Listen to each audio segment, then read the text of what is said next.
it is Delancey. Welcome back to my channel and welcome to my December wrap-up. So for the month of December, I read a total of 5 books, which was great, but it wasn't exactly what I was expecting. I was hoping, since I was now on winter break, that I would be getting all the reading done, but things kind of took a turn. I got sick for a while, and then The Sims 4 went on sale for $7, so I played that for a few days straight to get that out of my system, and then it was just the holidays. So it was a good reading month, but not the one I was really expecting. So for this video, I'm going to be splitting up all of the books into categories. So I will first talk about graphic novels, a little bit of YA, move on to adult, and then I will finish with the one book that I unfortunately had to DNF this month. So jumping into graphic novels, the first book that I read this month was Brazen by Penelope Bagu. This is a collection of short stories that highlight the life stories of very smart, talented, well-accomplished, brazen women. How I went about reading this book, since it's a collection of short stories, was I would read one short story before bed every night, and I found that that actually worked really well. I liked this book because it was obviously inspiring. It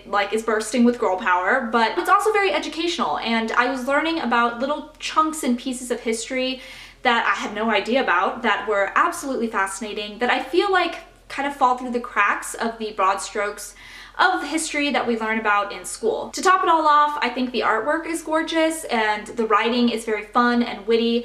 I think this book makes for a really great coffee table book, something to have out for house guests to read. And I also think that this book makes for a really great gift, even for someone who doesn't read. I think it would be such a cute gift to put in a basket for a daughter or sister or someone who has just graduated from college. I could totally see this book being used for that. And I ended up giving it a 5 out of 5 stars because I truly think it accomplishes what it sets out to do, which is to inspire, educate, and just entertain in a very casual, fun way. Moving into the YA category, I then picked up The Guinevere Deception by Kiersten White. This is a King Arthur retelling, and to be honest, this book was not on my radar at all. I would have not thought to pick it up if it weren't for the lovely ladies over at the Half-Blood Book Club. I had the honor of being a guest host for them this past month, and I jumped in on their live show to discuss this book, and we actually filmed it a couple days ago, so if I can, I'll link it up above if you want to check that out. We go a little more in depth on our thoughts about the book,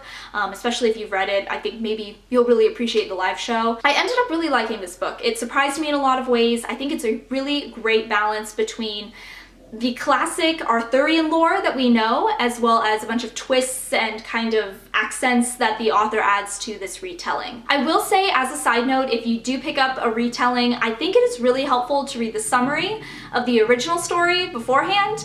I think if you read The Guinevere Deception and you don't know anything about King Arthur, you can totally still love and enjoy the book. That's not an issue, but I think if you read a summary beforehand, you'll just appreciate it even more. That's just a side note. But yeah, I think what I liked most about this story was actually the characters and the relationships between them. For some reason, I was just super invested in that.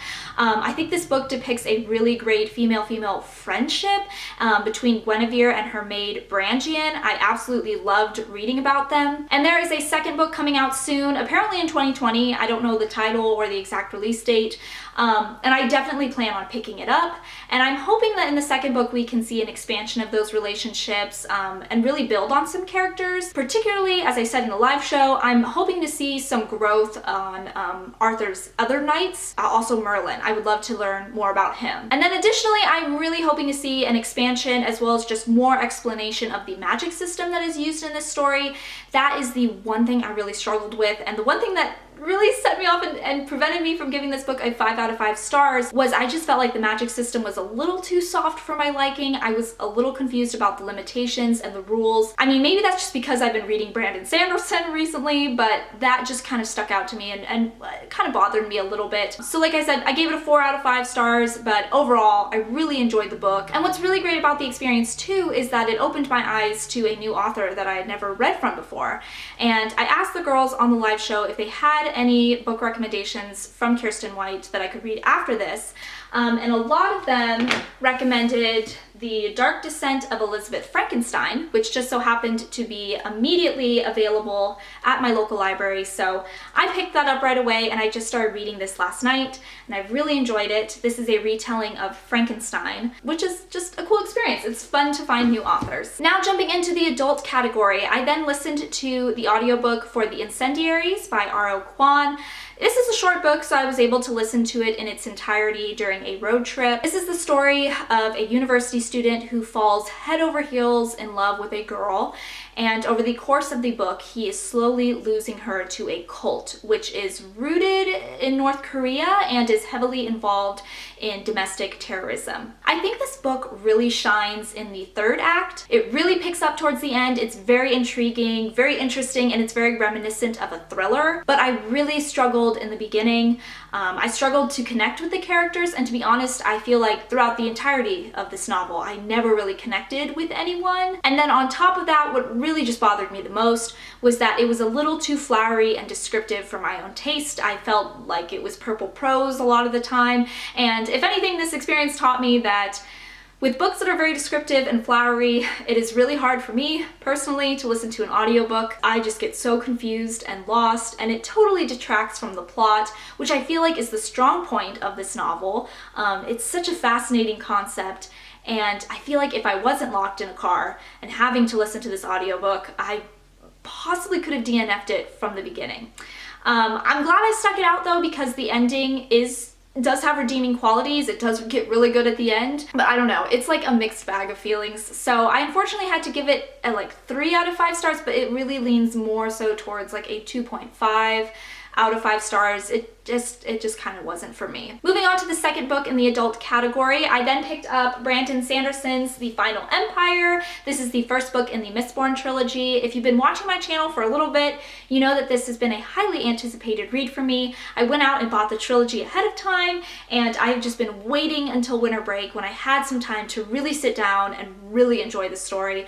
And it totally delivered. I absolutely loved it. I'm sure you've heard the synopsis. It's very popular on booktube, but if you haven't, this story takes place in a world where 1,000 years ago there was the Great War between ultimate good and ultimate evil, and ultimate evil ended up winning. And so for 1,000 years the Dark Lord has ruled over the land. Ash has been falling from the sky. It's a very oppressive world, just very dark and gloomy. But nevertheless, hope has hung on, and we follow the story of a group of thieves who band together to possibly overthrow the Dark Lord. I feel like this trilogy is best known for its very unique and well thought out magic system. It involves the use of allomancy. There are characters with the ability to ingest certain metals, which then gives them these incredible powers. I feel like if you like fantasy and if you consider yourself a fantasy reader, you should at least give the first book in this trilogy a try and see if it's for you.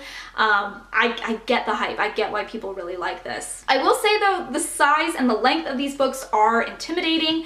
This one was over 600 pages, and I'm really excited to get to the second book, The Well of Ascension, but it's also a brick. So as interested as I am to read through this, I am trying to find like the mental capacity as well as like the commitment to commit to the second book, so I totally get that. Once you get the ball rolling, once you're in the story, it's very fast paced, the characters are very lovable. Personally for me, my favorite character in the trilogy thus far has been Kelsier.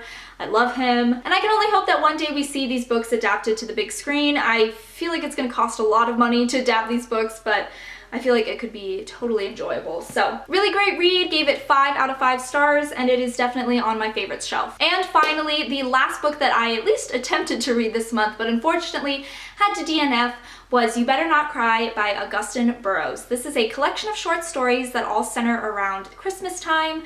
What I did not realize when I first picked this book up was that Augustin Burroughs is actually a memoirist. So these are all stories pulled from his own life experiences. So we are dealing with the same characters in each short story. Each story is like a snapshot of a different Christmas in his life throughout his childhood, if that makes sense. So there's like one story where as a small child he eats like a Santa decoration and has to go to the hospital for it. There's another one where he cleverly tricks his parents into giving him exactly what he wants for Christmas, so on and so forth. I listened to the audiobook for this and I got about halfway, and it just was not for me. It was not really the vibe I was hoping to get out of this book. It didn't meet the expectation that I had for it.